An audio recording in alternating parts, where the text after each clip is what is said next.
আজিৰ প্ৰথম প্ৰশ্নটো হৈছে প্ৰতিদিন কি খালে হাঁওফাঁও সুস্থ থাকে? অপশ্যনসমূহ হৈছে ক কল, খ নেমু, গ নহৰু, ঘ আম।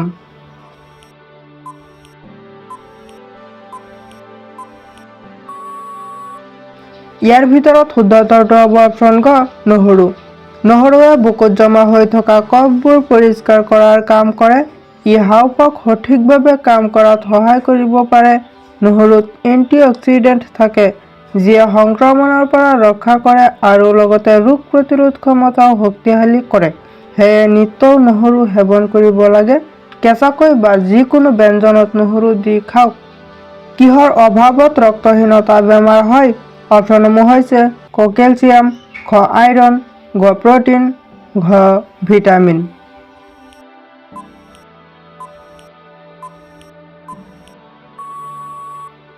ইয়াৰ ভিতৰত শুদ্ধ উত্তৰটো হ'ব অপশ্যন খ আইৰণ।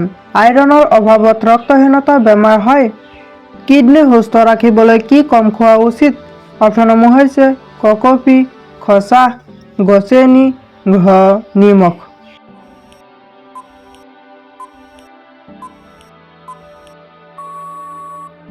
ইয়াৰ ভিতৰত শুদ্ধ উত্তৰটো হ'ব অপশ্যন ঘ নিমখ। কিডনী সুস্থ ৰাখিবলৈ নিমখ কম খোৱা উচিত। কোনটো ফল খালে হজম শক্তি দ্ৰুত বৃদ্ধি হয়? অপশ্যনসমূহ হৈছে ক আমলখি, খ তৰমুজ, গ মাটিকঁঠাল, ঘ কমলা।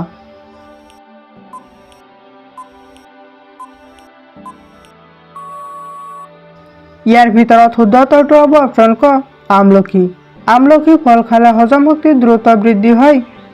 মানুহৰ হঠাতে প্ৰেছাৰ বৃদ্ধি হ'লে কোনটো আহাৰ খালে কমি যায়? অপশ্যনসমূহ হৈছে ক বাদামৰ ৰস, খ নেমুৰ ৰস, গ বুটৰ ৰস, ঘ কমলাৰ ৰস।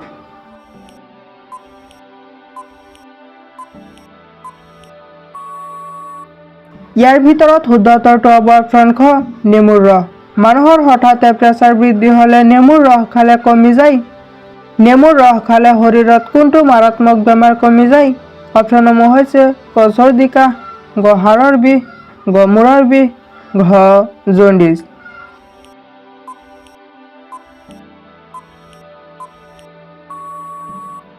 ইয়াৰ ভিতৰত শুদ্ধ উত্তৰটো হ'ব অপশ্যন ঘ জণ্ডিছ। নেমুৰ ৰস খালে শৰীৰৰ জণ্ডিছ বেমাৰ কমি যায়। কুঁহিয়াৰৰ ৰস খালে শৰীৰত কোনটো বেমাৰ দ্ৰুত ভাল হয়?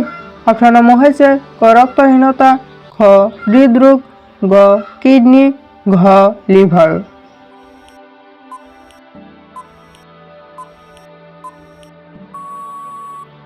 ইয়াৰ ভিতৰত শুদ্ধ উত্তৰটো হ'ব অপশ্যন ক ৰক্তহীনতা। কুঁহিয়াৰৰ ৰস খালে শৰীৰত ৰক্তহীনতা বেমাৰ দ্ৰুত ভাল হয়। পালেং শাকত কি বেছি পৰিমাণে পোৱা যায়? অপশ্যনসমূহ হৈছে ক ভিটামিন, খ কেলচিয়াম, গ আইৰণ, ঘ প্ৰটিন।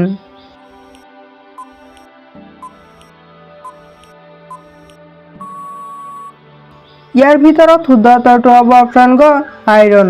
পালেং শাকত আইৰণ বেছি পৰিমাণে পোৱা যায়। খালী পেটত নহৰু খালে শৰীৰৰ কোনটো বেমাৰ দ্ৰুত নিৰাময় হয়?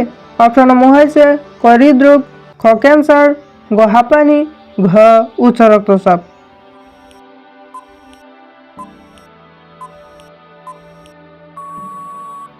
ইয়াৰ ভিতৰত শুদ্ধ উত্তৰটো হ'ব অপশ্যন ঘ উচ্চ ৰক্তচাপ।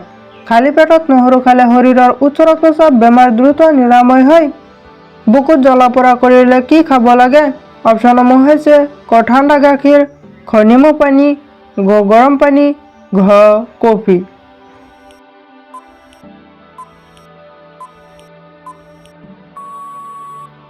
ইয়াৰ ভিতৰত শুদ্ধ উত্তৰটো হ'ব অপশ্যন ক ঠাণ্ডা গাখীৰ। বুকুত জ্বলা-পোৰা কৰিলে ঠাণ্ডা গাখীৰ খাব লাগে। অতিৰিক্ত তেলজাতীয় খাদ্য খালে কোনটো বেমাৰ হয়?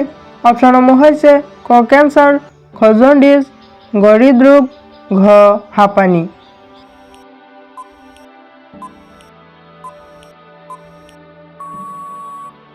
ইয়াৰ ভিতৰত শুদ্ধ উত্তৰটো হ'ব অপশ্যন গ হৃদৰোগ। অতিৰিক্ত তেলজাতীয় খাদ্য খালে হৃদৰোগ হয়। আদা চাহ খালে শৰীৰৰ কোনটো বেমাৰ ভাল হয়? অপশ্যনসমূহ হৈছে ক জ্বৰ, খ চৰ্দি কাহ, গ মূৰৰ বিষ, ঘ ডায়েবেটিছ।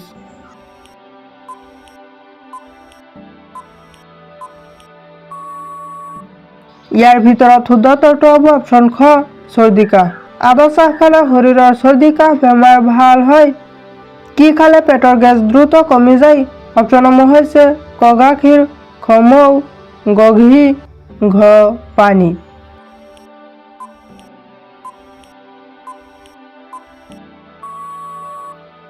ইয়াৰ ভিতৰত শুদ্ধ উত্তৰটো হ'ব অপশ্যন ঘ পানী।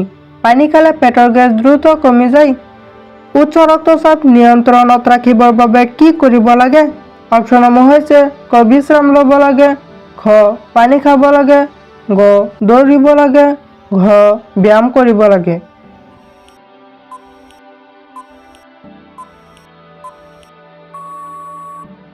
ইয়াৰ ভিতৰত শুদ্ধ উত্তৰটো হ'ব অপশ্যন ক বিশ্ৰাম ল'ব লাগে। উচ্চ ৰক্তচাপ নিয়ন্ত্ৰণত ৰাখিবৰ বাবে বিশ্ৰাম ল'ব লাগে। তিতা কেৰেলা খালে শৰীৰৰ কোনটো বেমাৰ দ্ৰুত কমি যায়? অপশ্যনসমূহ হৈছে ক কেঞ্চাৰ, খ হৃদৰোগ, গ ডায়েবেটিছ, ঘ জ্বৰ।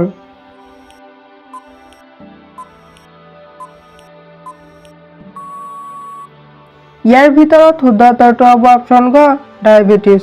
তিতা কেৰেলা খালে শৰীৰৰ ডায়েবেটিছ বেমাৰ দ্ৰুত কমি যায়।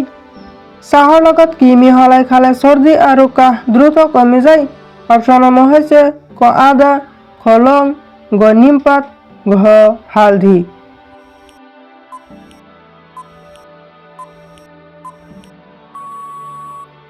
ইয়াৰ ভিতৰত শুদ্ধ উত্তৰটো হ'ব অপশ্যন ক আৰু খ আদা আৰু লং।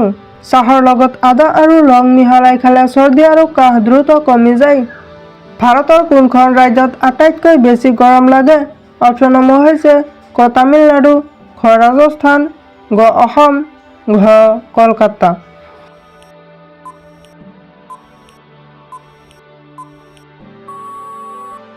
ইয়াৰ ভিতৰত শুদ্ধ উত্তৰটো হ'ব অপশ্যন খ ৰাজস্থান।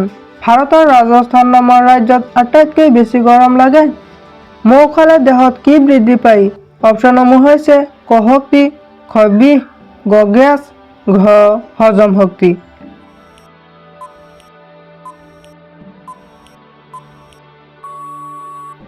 ইয়াৰ ভিতৰত শুদ্ধ উত্তৰটো হ'ব অপশ্যন ক শক্তি। মৌ খালে দেহত শক্তি বৃদ্ধি পায়। জ্বৰ কমাবলৈ কোনটো ঔষধ খোৱা হয়? অপশ্যনসমূহ হৈছে ক এণ্টিহিষ্টামিন, খ পেৰাচিটামল, গ কেলচিয়াম, ঘ এণ্টিবায়টিক।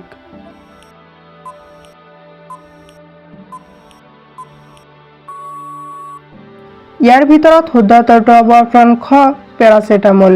জ্বৰ কমাবলৈ পেৰাচিটামল ঔষধ খোৱা হয়। আজিৰ একেবাৰে শেষৰ প্ৰশ্নটো হৈছে পানীৰ অভাৱ হ'লে শৰীৰত কোনটো সমস্যা হয়? অপশ্যনসমূহ হৈছে ক মূৰ ঘূৰোৱা, খ নিমনিয়া, গ এলাৰ্জি, ঘ বৰি বিষ।